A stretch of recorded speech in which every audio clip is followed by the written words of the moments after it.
না অ্যারেস্ট হলো না তা নয়, পুলিশ প্রশাসন তার হিসেবে কাজ করে যাচ্ছে।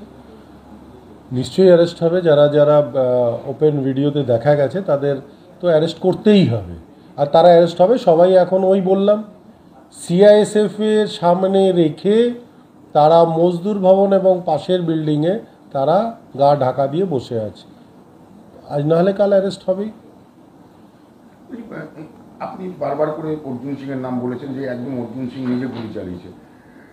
কালকে পুলিশও গিয়েছিল, পুলিশ গিয়ে চেকও করে এসছে বা তার সঙ্গে কথা বলেছে। আজকে আবার নোটিশ, পরপর পুলিশ নোটিশ পাঠাচ্ছে, অথচ অর্জুন সিং যাচ্ছে না।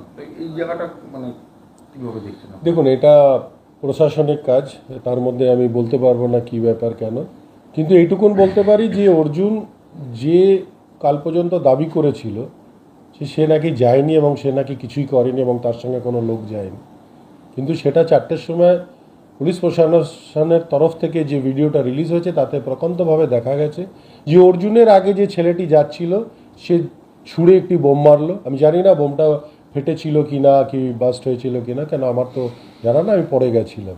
এবং তারপরেই দেখা গেছে লাঠি সোটা নিয়ে অর্জুন বেরোচ্ছে এবং তাড়া করছে। তারপরে সিসিটিভিটা আর দেখা যায়নি, সেখানে গুলিও ছুঁড়েছে। যতদূর সম্ভবত আমার কাছে খবর, পুলিশ প্রশাসনের কাছে সেই ভিডিওটা আছে, সময় মতন হয়তো সেটা প্রেস রিলিজ হবে।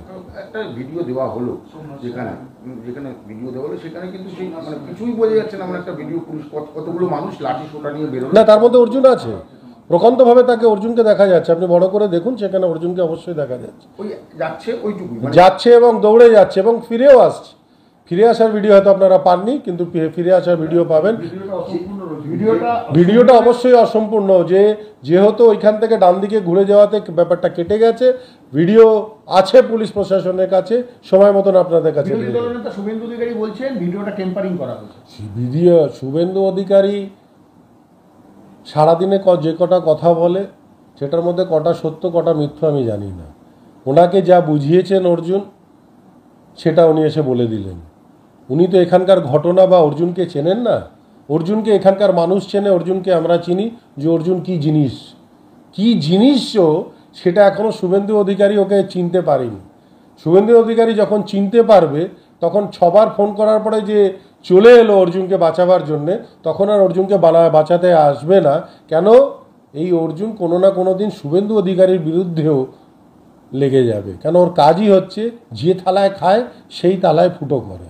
এটাই হচ্ছে অর্জুন সিং এর ক্যারেক্টার। মুখ্যমন্ত্রী মমতা বন্দ্যোপাধ্যায়ের নির্দেশে তার বিরুদ্ধে ষড়যন্ত্র করছে বলে অভিযোগ শুভেন্দু অধিকারী। মার্ডার করার ষড়যন্ত্র, এসব কথা কোথায় নেত্রী, কোথায় এসব কথা, কোথায় অর্জুন? কাহা রাজা ভোজ, কাহা গঙ্গু তেলি, এইসব কথা কেউ বলে? শুভেন্দুর বোঝাচ্ছে, ও বুঝছে। ওরা চোরটা ক্রিমিনাল অর্জুন, যে তোলাবাজি করে, যে ব্যাংকের টাকা লুট করেছে, পৌরসভার টাকা লুট করেছে, যে কানকাটা, যার কোনো লজ্জা নেই। কানকাটা মানে বাংলায় বলে যার কোনো লজ্জা নেই। ওর তো কোনো লজ্জা নেই।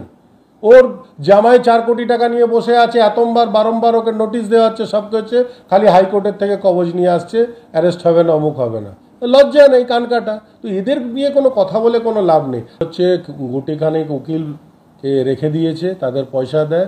ওই বিকে সিং অ্যান্ড অ্যাসোসিয়েটস বলে একটি আছে, ফার্ম আছে, তাদের মাধ্যমে তাদের কেসগুলো দিয়ে দেয়। তারা এদিক ওদিক করে বেলটাও করিয়ে দেয়, অমুক করিয়ে দেয়। করাক না, আরে বেল হতে হতে হতে হতে সময় আসবে, সময় এসে গেছে, সময় ফুরিয়ে গেছে। সিসিটিভির ফুটেজের জন্য দ্বারস্থ হয়েছে পুলিশ, যে অর্জুন সিং এর গতকাল ফুটেজ তদন্তের সাথে সেই জন্য সিসিটিভি ফুটেজ দেয়। গতকাল রাতে নোটিশ। পুলিশ তার কাজ করছে, পুলিশ কাজ করবে, পুলিশের কাছে সব তথ্যই আছে, কিন্তু পুলিশ তথ্য নিয়ে ঠিক মতন কাজ করবে। এইবার অর্জুন কিন্তু পালাতে পারবে না। তাই তো কাল শুভেন্দু অধিকারী গাড়িতে উঠে পালিয়ে গেছে এখান থেকে রাতের বেলা।